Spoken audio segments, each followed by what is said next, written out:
Bharatiya Janata party शिरोमंडळात अंतर्गत नाराजी उफाळून आली असून मंडळाध्यक्ष महेश देवताळे यांच्या कार्यपद्धतीविरोधात पक्षातील ज्येष्ठ पदाधिकारी व कार्यकर्त्यांनी जिल्हाध्यक्ष राजवर्धन नाईक निंबाळकर यांच्याकडे लेखी निवेदन सादर केले आहे।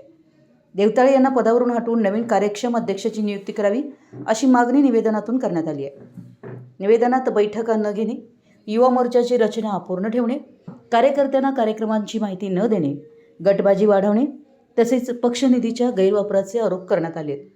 गणेशवाडी पंचायत समिती निवडणुकीत पक्षविरोधी भूमिका घेतल्याचाही उल्लेख करण्यात आला आहे। या निवेदनावर अनवरभाई जमादार, महावीर तकडे, माजी तालुकाध्यक्ष मुकुंद पुजारी, शिवाजी खोंद्रे, रवींद्र शहापुरे, दिनेश मांजरे यांच्यासह अनेक कार्यकर्त्यांच्या सह्या आहेत। दरम्यान सर्व आरोप निराधार असून काही नाराज कार्यकर्त्यांकडून प्रतिमा मलिन करण्याचा प्रयत्न केला जातोय अशी प्रतिक्रिया मंडळाध्यक्ष महेश देवताळे यांनी दिली आहे। मराठी एस न्यूजसाठी कुरुंदवाडहून संदीप अडसूळ।